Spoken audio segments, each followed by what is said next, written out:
Isang makasaysayang paraisong nakakubli sa gitna ng mga kabundukan.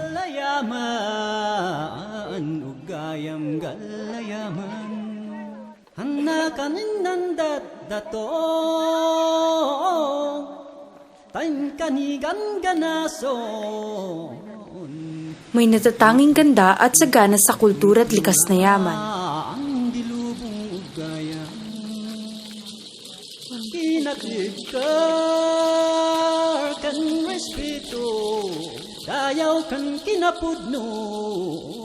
Ngunit ang lahat ng ito ay nanganganib dahil sa biglaang pagdagsa ng mga turista. Yamanan mi da kayong apahu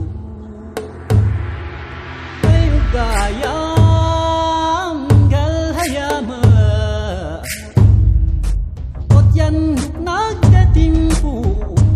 Matatagpuan sa bulubundukin ng Cordillera ang maliit at tahimik na bayan ng Sagada. Mahigit kumulang 12 oras na biyahe sa mabanging at palikulikong daan ang kailangang tahaking papunta rito. Ngunit sa kabila nito, marami pa ring turista ang dumadayo rito upang maranasan ang misteryo ng Sagada. Noong taong 2008, umabot na mahigit 31,000 ang turista sa Sagada matapos ang pagsasaayos ng Alsema Highway. Tumaas ito ng 3 beses mula sa mahigit 10,000 turista lamang kumpara sa naunang taon. One important factor is the road. Dati kasi, nung unang pumupunta pa ako sa Sagada, we used to travel, from Manila to Baguio is around 6 hours. And then from Baguio to Sagada is mga 8, sometimes, mabilis na yung 7, 8, sometimes 10 hours. Ngayon, it's around 5 hours. Pwedeng dumating yung time, 3 hours na lang pagpunta doon. Accessibility will be easier. And with accessibility of roads, ibig sabihin nun, there will be more people going to Sagada. Higit pa itong dumami at umabot ng mahigit 64,000 noong taong 2014 nang sumikat ang pelikulang That Thing Called Adhana na kinunan sa Sagada.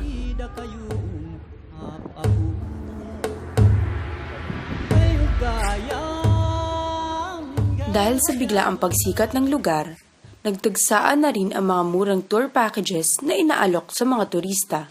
Subalit, 27% lamang ng kabuuang kita nito ang napupunta sa Sagada. Sapay kuma may bingayo kadagiti daduma. Dahil dito, maituturing ang sitwasyon ng turismo sa Sagada ngayon bilang mass tourism o dagsa ang pagdating ng mga turista, lokal man o dayuhan.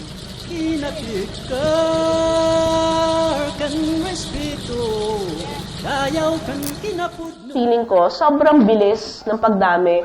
And then the number of people coming here, it's not regulated. It's beyond the capacity of Sagada.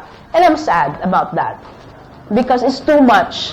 It's too overwhelming. It's too fast. It's too many. Lumalaki naman ang volume of waste. Lumaki lalo na itong mga, nung lumago, ng medyo lumakas yung tourism industry natin. Nakakapag-introduce sila ng ibang lifestyle na ang dami-daming gamit, ang dami-daming binibiling mga commercial goods na nagre-result din ng mga ilang ways. Mga, halimbawa, chicheria, mga ganung ano.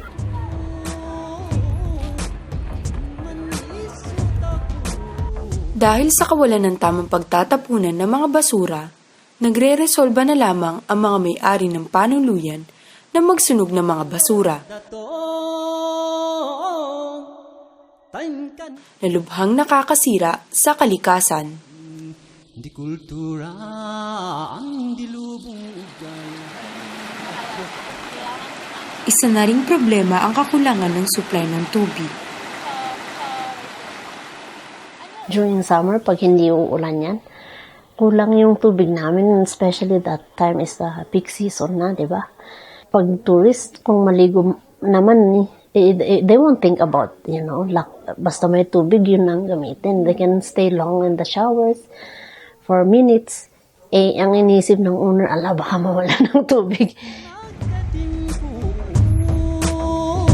Sa tuwing sasapit ang kasagsagan ng turismo, isa na ring normal na kalagayan ang pagkakabuhol-buhol ng mga sasakyan na pumapasok at lumalabas sa Sagada dahil sa liit ng kalsada.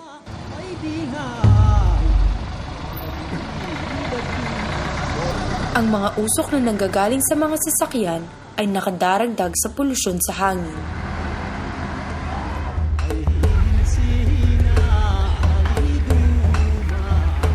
Subalit ang isa sa talagang kinababahala ng mga taga-Sagada ay ang unti-unting pagkasira ng kanilang mga iniingatang likas na yaman. Hindi lamang sa kalsada nangyayari ang traffic, kundi maging sa loob ng mga kuweba. The caves were formed for so many thousands of years. But with that kind of traffic, everybody touching the stones, sometimes people smoking inside the cave, people urinating inside the cave. I mean, those have very, very grave effects dun sa promote natin na tourist spots.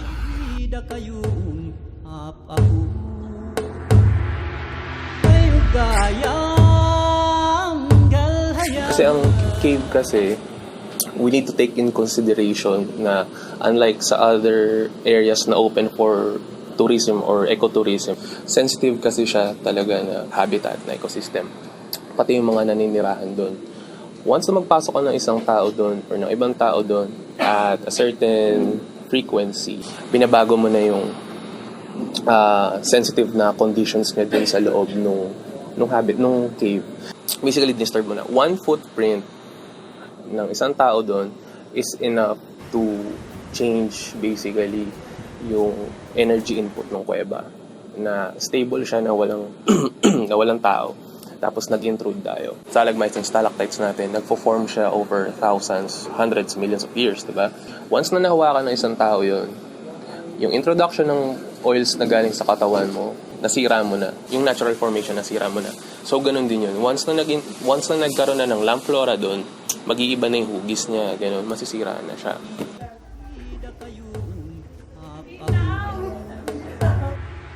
Kamakailan lamang ay may isang grupo ng mga turista na nagsagawa ng kanilang prenuptial pictorial sa loob ng Lumyang Cave. Ito ay matinding ikinagalit ng mga residente. Cave is not just a cave. The cave is a burial ground. It's a burial place. So it's sacred. So may special treatment sana lahat ng mga pupunta dyan. Kaya they should also observe the sacredness of the cave, because in our belief, sa pananiwala namin dito, doon ang spirit ng mga dead namin. Kaya we should respect them. We should not disturb them. We should not introduce any untoward activities there.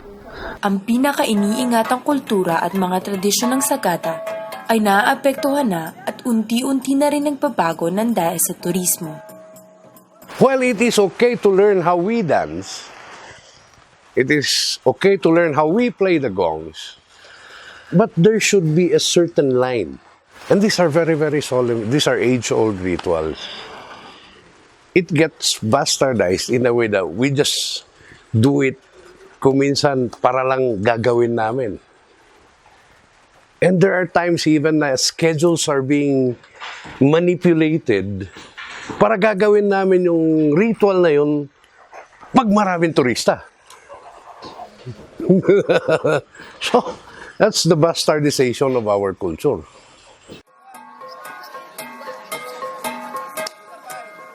Ikinababahala na rin ng mga taga rito ang mga pagbabago sa pag-uugali ng mga kabataan. Right now, yung mga bata hindi na masyadong madaling makuha na to ask favor to carry things or something, because they are guiding, they are paid, they're given money Whenever na, ngayon mas mahirap na, can you just carry this? You have to give, even just a little money. But still, wala na yung pabor na, yung, I just did it because I want to help or something like that. Ay ugayang galhayama Ot yan nagdatimpo Man isot ako Maliban pa rito, nagkakaroon na rin ng pagbabago sa mga estrukturang nakatayo sa lugar. Napalilibutan noon ng sagada ng mga luntiang palayan, matataas na kabundukan at matatayog na puno. Ngunit dahil sa dami na ipinapatay mga gusali upang mabigyan ng serbisyo ang mga turista, unti-unti na ring nasisira ang gandang alay ng sagada.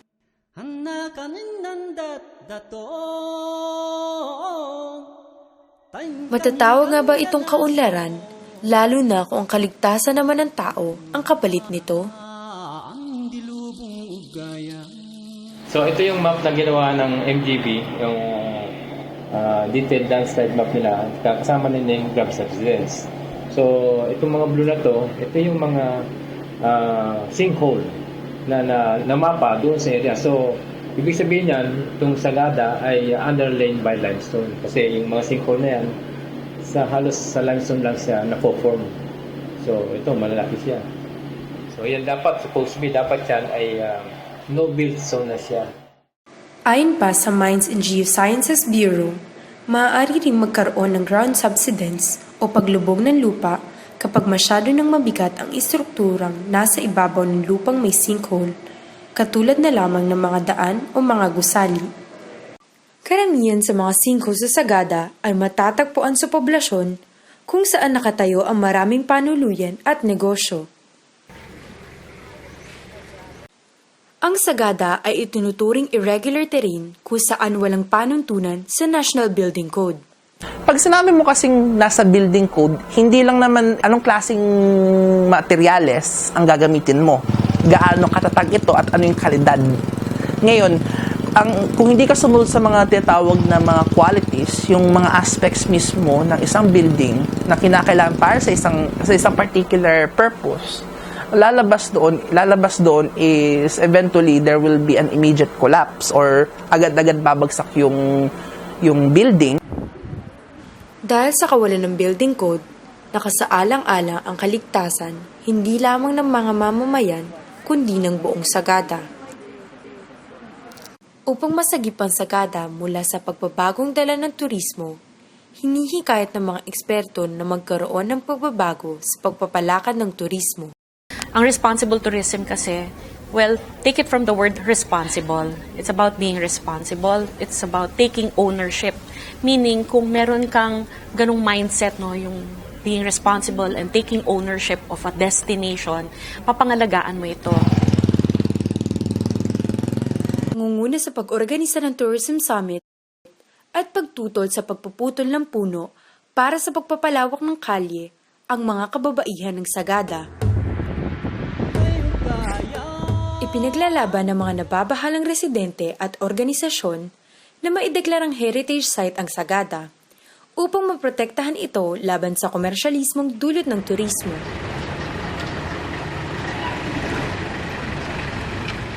Inirereklamo ng marami ang kawalan ng partisipasyon ng alkalde sa pagpapatupad ng mga ordinansang panturismo. Hindi rin ito nagpaunlak ng panayam ukol sa isyong ito. Sa kabila nito, hindi nawalan ng pag-asa ang mga sagada igorot na balang araw makikinig ang mundo sa kanilang sinusumamo.